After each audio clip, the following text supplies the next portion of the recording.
My father told me the roof was caving in. He said water was pouring into the attic, and if I didn't send $4,200 immediately, the whole structure would come down. He sounded frantic. He sounded scared. So, for the first time in years, I didn't just wire the cash. I showed up.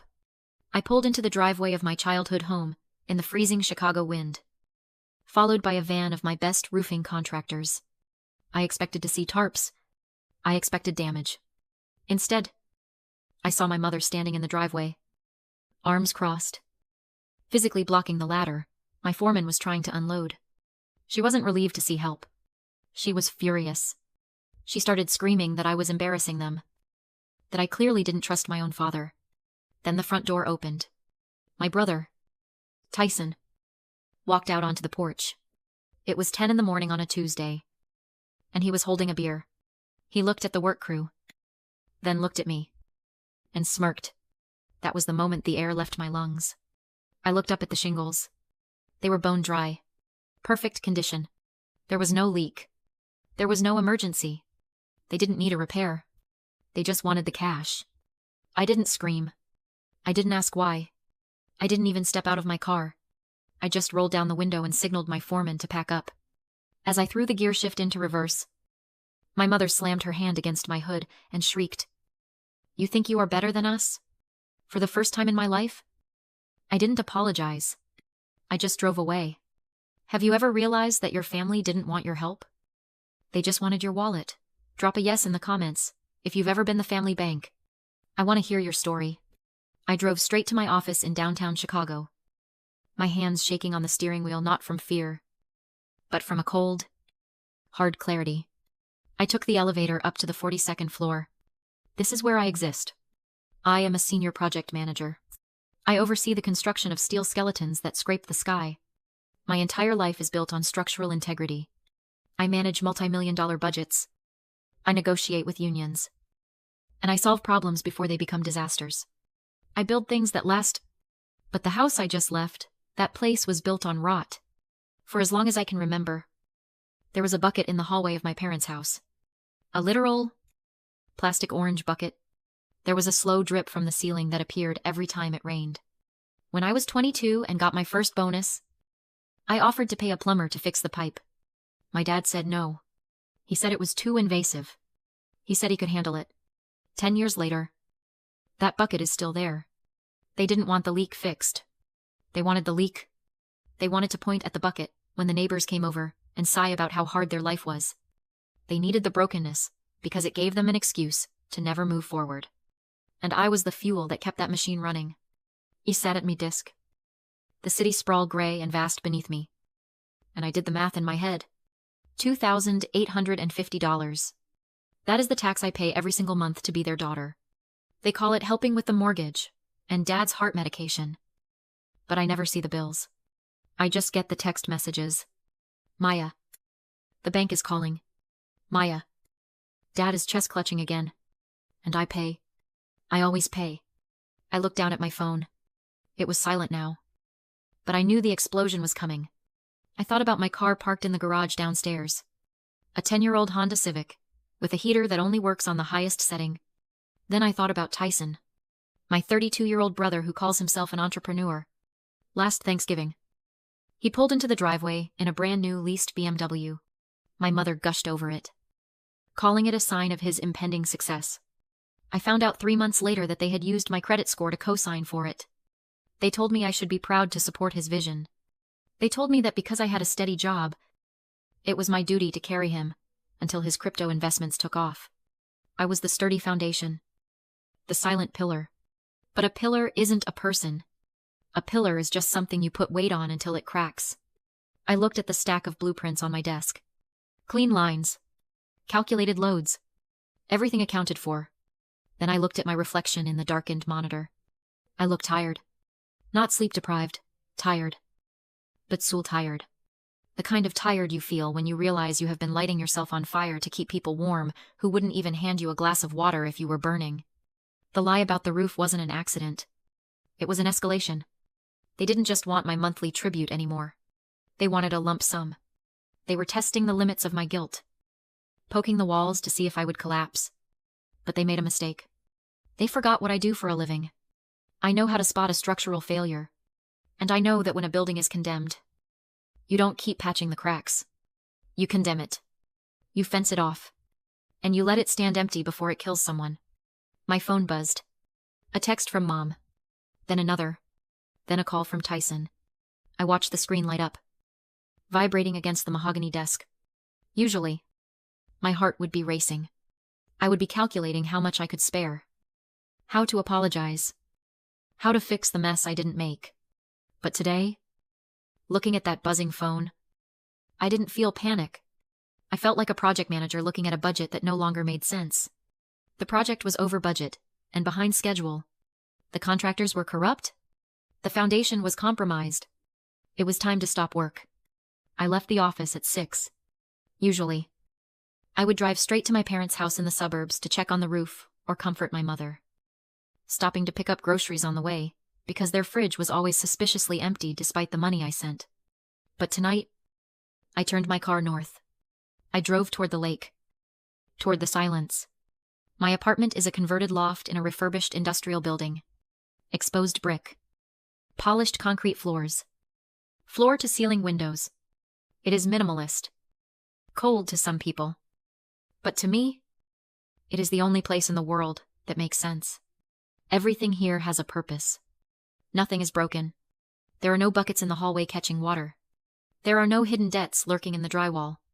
I walked in, locked the heavy steel door behind me, and the click of the deadbolt felt like the closing of a vault. I didn't turn on the lights. I just stood there, in the blue glow of the city pouring in through the windows, letting the silence wash over me. Then, my pocket buzzed. It was the 3rd time in 10 minutes. I pulled my phone out. The screen was a stack of notifications.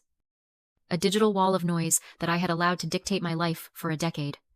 Mom, you embarrassed us in front of the neighbors. Mrs. Higgins saw that truck leave. What am I supposed to tell her? That my own daughter doesn't trust her father. Tyson bro. Seriously, I needed that cash for the liquidity pool. You just cost me a 10 times return. You think you're the only one who understands money? You're ruining everything. Dad, call your mother. She's crying. Her blood pressure is up. If she has a stroke, this is on you. Maya. I stared at the words. A week ago, these texts would have sent me into a panic spiral. I would have called back, apologizing, my voice trembling. I would have transferred $500 just to calm everyone down, paying a ransom for a peace that never actually arrived. I would have absorbed their chaos into my own body, letting their manufactured emergencies become my real anxiety. But tonight, reading Tyson's text about a liquidity pool while he likely sat on the couch I paid for, drinking beer I bought, under a roof I was subsidizing, I didn't feel guilt. I felt like I was reading a bad subcontractor's invoice. It was full of inflated costs and fictitious labor. I walked over to my kitchen island and set the phone down, face up. I looked at it like it was a bomb that I had finally learned how to defuse. Use the silence. I told myself, the silence is the weapon. I walked to my bag and pulled out my headphones. They were top of the line. Over-ear. Noise canceling. I put them on. I didn't play music. I didn't put on a podcast. I just flipped the switch to active noise cancellation. Snap. The low hum of the refrigerator vanished. The distant sound of traffic disappeared. The phantom buzzing of the phone in my mind went quiet. The world instantly compressed into a beautiful, dull hush. This was my resignation. I wasn't going to argue. I wasn't going to explain that roofs don't leak invisibly or that liquidity pools don't require emergency loans from your sister. I was simply resigning from the position of family savior. Position vacant. Application closed. I picked up the phone one last time. I unlocked it and navigated to the banking app, the little blue icon that I tapped more often than my own messages. I pressed down on it until the icon started to shake. Delete app. My thumb hovered. A primal fear kicked in, the fear of the what if. What if they really do lose the house? What if Dad really is sick? What if I am the bad guy? Then I remembered the smirk on Tyson's face as he stood on the porch. I tapped delete. I watched the icon vanish. No more transfers. No more emergency withdrawals. No more checking the balance at 3 in the morning to see if I could afford their mistakes. I took a deep breath. And for the first time in years, the air actually reached the bottom of my lungs. I walked over to the window and looked out at the Chicago skyline. Standing tall and rigid against the night, I was done building on quicksand. From now on, I only invest in structures that can stand on their own. I opened my laptop and pulled up a blank spreadsheet. In my line of work, when a building starts to show cracks, you don't guess at the cause. You audit the foundation. You pull the records. You check the logs. And you find exactly where the stress is coming from. I logged into my bank account. Then I opened a second window for my email. Searching for every frantic subject line from my mother over the last 14 months. Urgent. Dad's health. Emergency. Please, help. I started entering the data. Column A, date. Column B, the excuse. Column C, the amount transferred. For the first 20 minutes, the only sound in my loft was the furious clicking of my keyboard. I was in a trance. I wasn't a daughter anymore. I was a forensic accountant at a crime scene. I had always told myself it was a few hundred here, a few hundred there. I told myself it was around $19,000 total. A lot of money. Sure. But the cost of keeping my parents safe. I typed in the final entry from this morning, the $4,200 I almost spent on the roof. Then, I highlighted the amount column and clicked AutoSum. The number appeared in bold black text at the bottom of the screen. $48,400. I stared at the number. The cursor blinked next to it. Mocking me. That wasn't help. That wasn't chipping in. That was a down payment on a condo. That was a master's degree. That was 2 years of freedom. I had bled nearly 50 grand into that house in just over a year. But looking at the total wasn't enough. I needed to know where it went. Because if the roof wasn't leaking, and the water heater wasn't broken, where did the money go? I opened a third window. Instagram. I navigated to Tyson's profile. He isn't private. He wants the world to see him. His bio reads, entrepreneur vertical bar, crypto visionary vertical bar, future millionaire.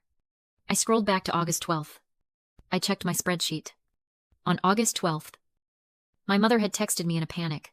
Dad's heart medication isn't covered by insurance this month. It's $400. He's clutching his chest. Maya. Please. I had sent the money within 30 seconds.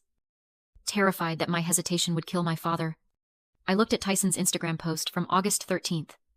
A picture of a brand new, curved Alienware gaming monitor. The caption read, upgrade complete. The command center is ready. Number grind. Number gamer. I looked up the price of that monitor. $399 plus tax. My stomach turned over. Hard and cold. I wasn't paying for life-saving medicine. I was paying for pixels. I kept scrolling. November 10th. Spreadsheet. Entry water heater exploded. Basement, flooding. Need $1,200 for emergency plumber. I looked at Tyson's feed. November 12th. A video clip. He was in a VIP booth at a club downtown. There were sparklers coming out of a bottle of Grey Goose. He was shouting over the bass, holding the bottle up like a trophy. The caption, we don't chase. We attract. Big moves only. Bottle service at that club starts at $1,000. I sat back in my chair. The light from the 3 windows reflecting in my eyes. It wasn't just theft. It was a production. They had written a script, a tragedy about sick fathers and broken homes, and I was the only audience member buying a ticket. Meanwhile, backstage, they were laughing. They were popping bottles and buying toys with the sweat of my 60-hour work weeks. I looked at the spreadsheet again. It wasn't a ledger of debts. It was a list of times I had been played for a fool. I didn't feel sad. Sadness is what you feel when you lose something real. This was different. This was the feeling of a contractor realizing the blueprints were fake from day one. I wasn't supporting a household. I was the venture capital for a fraudulent lifestyle. I saved the file. I named it The Receipts. XLSX. I wasn't going to call them. I wasn't going to scream. You don't scream at a scammer when you catch them. You just cut off the access. But before I closed the laptop, a question gnawed at me. If I was this smart, if I was this analytical, How did I let them get away with nearly $50,000? Why didn't I stop it at the first lie? I needed to understand the glitch in my own system before I could reboot. For 3 days, I stared at that spreadsheet. You would think that seeing the theft in black and white, $48,000 stolen, would be enough to kill the love instantly. But the human heart is a stupid, stubborn organ. Even with the evidence right there on the screen, I felt the itch. A physical, nauseating urge to pick up the phone. To call Mom. To ask if Dad had his pills.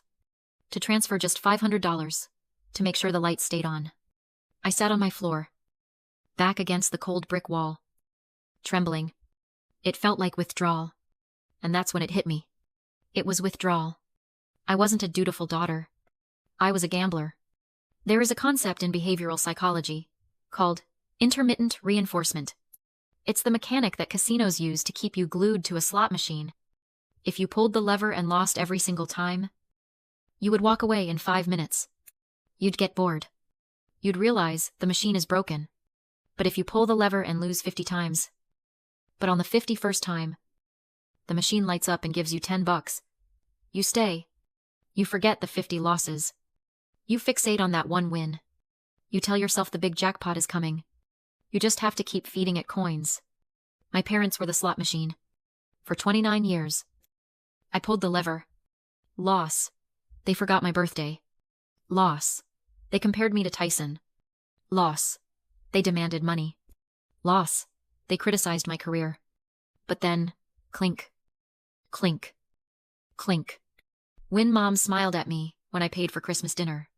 When Dad told his friend, Maya's doing well. While I was standing right there. Those tiny, infrequent payouts were designed to keep me seated at the machine. They gave me just enough crumb-sized validation to keep me hoping that one day, if I paid enough, if I worked hard enough, I would hit the jackpot, unconditional love. I looked at the receipts file. That wasn't a record of expenses. That was a record of my losses. I had fed $50,000 into a machine that was rigged to never pay out. I stood up. The trembling stopped. You don't beat the house by playing smarter. You don't beat the house by analyzing the odds. You beat the house by walking out of the casino. I sat down at my computer. I didn't open my bank account this time. I opened the utility provider's website. The electric bill. The gas bill. The high-speed internet package that Tyson needed for his gaming command center. All of them were in my name. All of them were on autopay from my account. I clicked on electricity. Status active. I moved the mouse to manage service. I selected stop service. A warning popped up. Are you sure? This will result in a total loss of power to the service address within 48 hours. I didn't hesitate. I clicked confirm. Then I did the gas. Then the water. Then the internet. I wasn't being cruel. I was simply correcting a clerical error. I didn't live at 1547 Westwood Drive. Why should I be paying for its lights, if Tyson was the man of the house? Surely he could keep the furnace running. The silence lasted for exactly 48 hours. Then, the panic set in. It started with a text from Tyson. Not angry this time, but confused. Tyson, yo. The Wi-Fi is down. Did you change the password? 2 hours later, Tyson, Maya. The power just cut. My PC shut off midstream. What is going on? Mom texted first, Naomi, Maya. The freezer is off. The meat is going to spoil. Call the electric company. This must be a mistake. Notification after notification rolled in. Not one asked if I was okay. They weren't worried about me. They were furious. Their free services had stopped. The vending machine had quit dispensing. Dad, pick up. It's freezing in here. Meanwhile, my loft was warm, bright, peaceful. I sent one message. Maya. The accounts were in my name. I closed them. I don't live there anymore. Then I put the phone down. The slot machine was finally unplugged. Days later, a final notice arrived by mistake, my parents' foreclosure warning. I opened it. 8 months of missed payments. I had sent them $22. Babe. Marked mortgage. And they hadn't paid a cent. I called the bank pretending to be my mother. The agent told me the truth. The mortgage was 8 months delinquent, and a $50 000. Home equity loan had been taken out in February. I knew exactly where it went. Tyson's Valentine's Day crypto investment. A total loss. The house wasn't in danger. It was already dead. A hollow shell sitting on debt. That evening, Mom called screaming about the red foreclosure sticker on the door. They demanded $20. 000. Immediately. I told them the truth. They needed closer to $80. Ling ling ling. When they realized I'd called the bank, the lies unraveled. Tyson begged. Mom cried. Dad shouted. I stayed calm. You didn't miss the mortgage, I said. You stole my money and refinanced the house behind my back. Their guilt trip came next, family. Inheritance. Duty. I finally said the words I'd held for years. You are the gangrene. And today, I'm the surgeon. I blocked all three. And for once, I felt lighter. 6 months later, I was drinking coffee on my balcony in Chicago. My savings were finally growing. I'd bought land for a small cabin up north. My parents were renting in Gary. Tyson worked at a warehouse. They told everyone I ruined them. Let them talk. I'm done listening. Cutting off toxic family isn't cruelty, it's survival.